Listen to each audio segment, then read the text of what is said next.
اسی کے ساتھ فطرانہ۔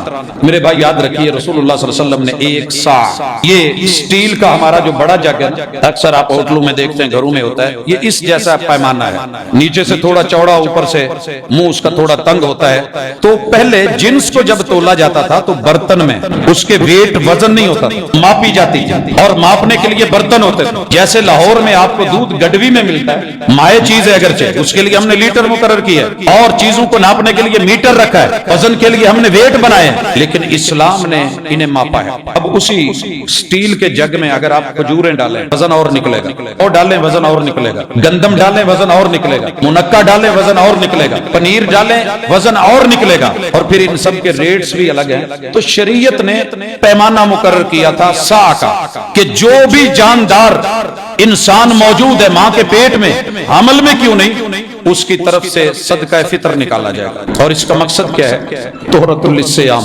روزوں میں جو کمی بیشیاں رہ گئی ہیں، اللہ اس کے بدلے میں، اس کے اجر میں، اس کے نتیجے میں تمہارے وہ روزوں کی کمی بیشیاں پوری کر دے گا، ریپیئر کر دیے جائیں گے۔ وَتُومَةٌ لِّلْمِسْكِينِ، اور وہ مسکین کہ جس کے جائز ذرائع آمدن بھی ہیں، کمائی بھی ہے، مگر پھر بھی گھر کی جائز ضرورتیں پوری نہیں ہوتی۔ اگر عید کے دن گھر میں کھانا نہ ہو تو اس سے بڑی تکلیف کوئی نہیں، لہٰذا کیا کیا جائے کہ عید سے پہلے عید پڑھنے سے پہلے یہ کھانا مسکین تک پہنچا دیا جائے۔ اور آپ کو مجھے پتا ہونا چاہیے کہ مسکین میرے محلے میں، میری گلی میں کہاں رہتے ہیں۔ اگر آپ کو یہ پتا نہیں ہے، پھر آپ کے دروازے پہ چل کے وہ بھی آئیں گے جو حقدار نہیں، جن کا آپ کو علم نہیں۔ آپ کے اتنے ہوش ہونے چاہیے، جاگنا چاہیے، یہ ہماری ڈیوٹی ہے، ہماری ذمہ داری ہے، آنکھیں کھلی ہوں۔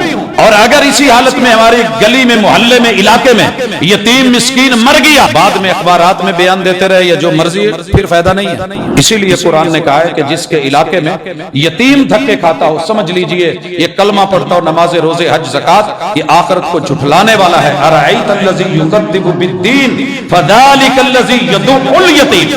لہٰذا یہ فطرانہ جماعتوں کو، گروہوں کو، گروپس کو، بڑی بڑی این جی اوز کو، کھانے پینے والوں کو، بینک بیلنس رکھنے والوں کو، ہاسپٹلز کو، اور ماشاءاللہ ویلفیئر سوسائٹیز، کام کرنے والے این جی اوز کو، نیور، میں بھی چل کے آ جاؤں، سفید جبے میں آ جاؤں، لمبی دستار فضیلت بھی رکھ کے آ جاؤں، میں اس کا حقدار نہیں اگر یہ آپ کا کھانا عید سے پہلے اس مسکین تک نہیں جاتا، تاکہ عید کے دن اس کے گھر میں، اور سینکڑوں لوگ رہ جاتے ہیں، اور یہ رکھ کر کے مہینوں بعد جا کر کے ہم پوچھتے ہیں جناب یہ اتنا سٹاک کس چیز کا؟ جی فطرانہ پڑا ہوا۔ تو بھئی دیا کیوں نہیں؟ وہ جی ابھی بس ضرور۔ پھر کچھ دیر کے بعد پوچھا بھئی یہ کیا؟ میرے اپنے گھر کا میٹر تھا، یہ کیا؟ وہ جی وہ میرا انہوں نے لین دین دینا تھا، اس میں مجھے رکھ دیا۔ افسوس ہے ایسی زندگی پہ جس میں دین کی یہ سمجھ ہے۔ اللہ کے لیے پہنچ کے، ڈھونڈ کے، تلاش کر کے اس کو دیجئے گا۔